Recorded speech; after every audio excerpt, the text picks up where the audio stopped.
शहर के बाहरी हिस्से में फैली धुंध भरी सुबह में सड़कें सुनसान थीं। हवा में ठंडक थी और पेड़ों की टहनियों पर ओस की बूंदें चमक रही थीं। इसी सुनसान रास्ते से एक पुलिस की जीप धीरे धीरे गुजर रही थी। जीप में वर्दी पहने इंस्पेक्टर अर्जुन बैठा था, जिसकी आंखों में तेज और चेहरे पर सख्ती थी। वह बीते कई दिनों से एक ऐसे केस की जांच कर रहा था जिसने न सिर्फ पुलिस महकमे बल्कि पूरे शहर को हिला दिया था। शहर के अलग अलग हिस्सों में रहस्यमय तरीके से लोगों के गायब होने की खबरें मिल रही थीं और हर बार गवाहों के मुताबिक गायब होने से पहले आसपास एक अजनबी साधु को देखा गया था, जिसने केसरिया वस्त्र पहने थे और आंखों में गहरी गंभीरता थी। अर्जुन को इस साधु की तलाश में कई जगह जाना पड़ा, लेकिन हर बार वह एक कदम पीछे रह जाता था। उसी सुबह उसे सूचना मिली कि शहर से करीब 15 किलोमीटर दूर जंगल के बीच एक पुरानी हवेली के पास वही साधु देखा गया है। अर्जुन ने जीप रोकी और पैदल ही जंगल की तरफ बढ़ गया। रास्ता ऊबड़ खाबड़ था और चारों ओर सन्नाटा फैला था। कुछ दूर जाने के बाद उसे पेड़ों के बीच से धुएं की हल्की लकीर ऊपर उठती दिखाई दी। वह धीरे धीरे आगे बढ़ा और वहां पहुंचकर देखा कि एक पुराना चबूतरा है, जिस पर साधु बाबा बैठे धूनी रमाए ध्यान में लीन हैं। उनके पास एक युवती भी बैठी थी, जिसके चेहरे पर अजीब सी उदासी और आंखों में गहरी नमी थी। अर्जुन ने कदम बढ़ाकर साधु के सामने खड़े होकर कहा, बाबा, आपसे कुछ सवाल करने हैं। साधु ने आंखें खोली। उनकी नजरें शांत थीं, लेकिन उनमें कहीं ना कहीं एक अनकहा बोझ छिपा था। अर्जुन ने पूछा, इन दिनों शहर में जो लोग गायब हो रहे हैं, उनके बारे में आपको कुछ पता है? साधु ने धीमे स्वर में कहा, बेटा, इस संसार में जो दिखता है वह हमेशा सच नहीं होता, और जो सच है वह अक्सर आंखों से ओझल रहता है। अर्जुन को यह जवाब आधा पहेली और आधा टाल मटोल लगा। उसने युवती की ओर देखा और पूछा, तुम यहां क्या कर रही हो? युवती ने एक पल अर्जुन को देखा, फिर नजरें झुका लीं और कहा, मैं यहां अपनी तलाश में आई हूं। अर्जुन के भीतर सवाल और बढ़ गए। उसने साधु से कहा, मुझे सच जानना है। साधु ने कहा, सच जानने के लिए तुम्हें अपने दिल की दीवारें गिरानी होंगी। अर्जुन ने तल्ख स्वर में कहा, कानून के लिए दीवारें नहीं होती, सिर्फ सबूत होते हैं। तभी पास बैठी युवती ने धीरे से कहा, सबूत हर बार सच नहीं बताते इंस्पेक्टर साहब, कभी कभी सच सिर्फ महसूस किया जा सकता है। अर्जुन चुप हो गया। उसकी आंखें युवती की आंखों में टिक गईं और उसे लगा जैसे वह उन आंखों को पहले कहीं देख चुका है, मगर कहां यह उसे याद नहीं आया। उसने मन ही मन तय किया कि वह इस युवती के बारे में पता लगाएगा। वह वहीं पास में बैठकर उनकी बातें सुनने लगा। तभी दूर जंगल से पत्तों के टूटने की आवाज आई। अर्जुन ने चौकन्ना होकर अपनी नजर उधर दौड़ाई, लेकिन वहां सिर्फ धुंध और पेड़ों की परछाइयां थीं। साधु ने गहरी सांस ली और कहा, वक्त आ गया है बेटा, अगर तुम सच में इस रहस्य को खोलना चाहते हो तो तुम्हें इस जंगल के भीतर उस पुराने मंदिर तक जाना होगा। लेकिन सावधान रहना, वहां सिर्फ शरीर नहीं, आत्मा भी परखी जाती है। अर्जुन ने बिना कुछ कहे सिर हिला दिया और युवती ने अचानक उसका हाथ पकड़कर कहा, वहां मत जाइए। मैंने उस मंदिर में अंधेरा देखा है जो इंसान के भीतर तक घुस जाता है।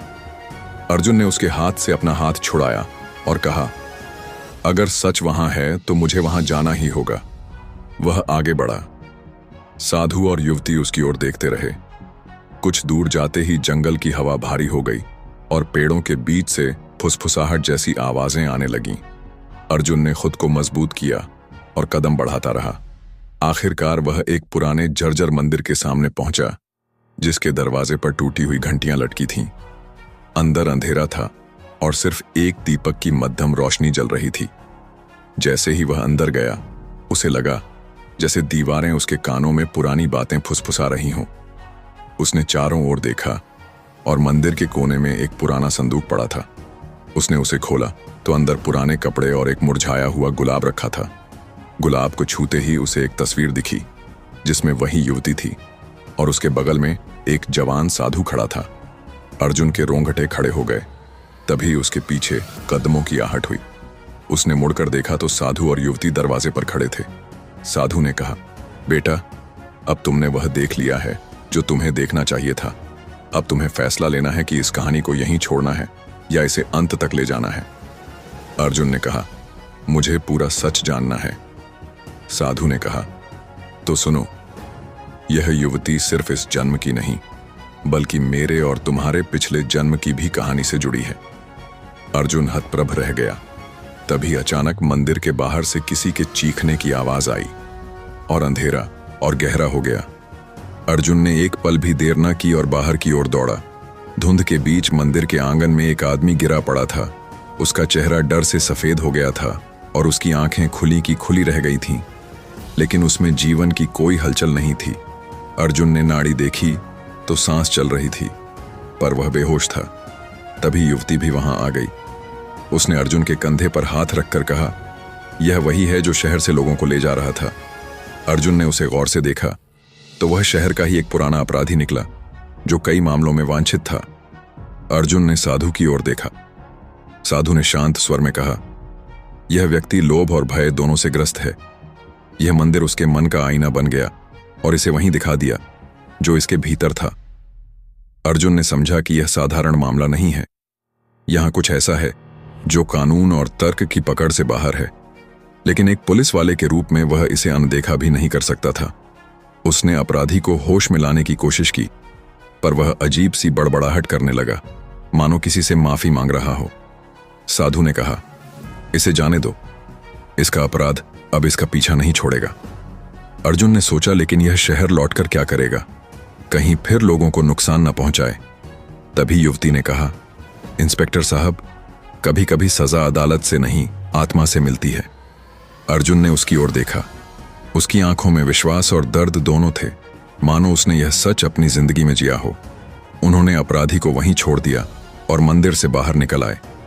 पर जैसे ही वे जंगल में लौटे, अर्जुन ने महसूस किया कि कोई उनका पीछा कर रहा है। वह रुका और चारों ओर देखा, लेकिन वहां सिर्फ धुंध और पत्तों की सरसराहट थी।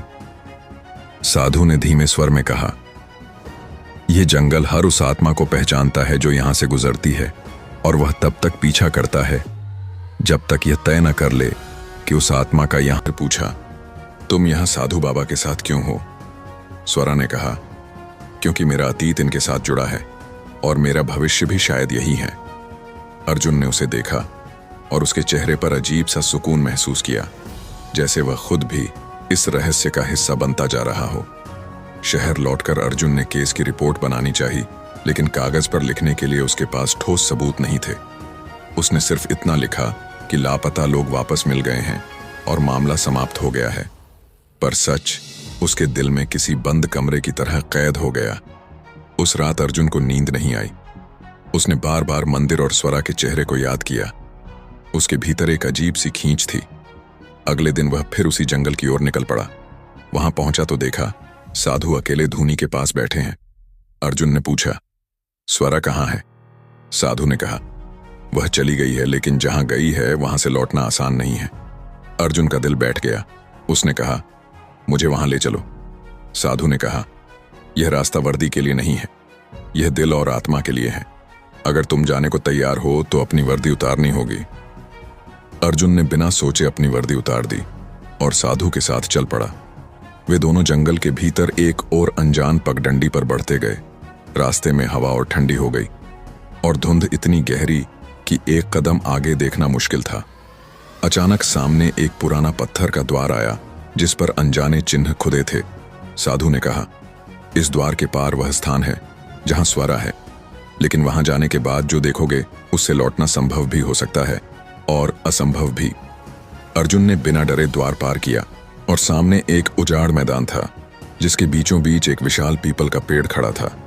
उसकी जड़ों के पास स्वरा बैठी थी। उसकी आंखें बंद थीं और होठों पर हल्की मुस्कान थी, जैसे वह किसी ध्यान में हो। अर्जुन ने उसका नाम पुकारा, पर उसने कोई जवाब नहीं दिया। साधु ने कहा, यह अब दो दुनियाओं के बीच है। इसे वापस लाने के लिए तुम्हें इसका नाम नहीं, इसकी आत्मा पुकारनी होगी।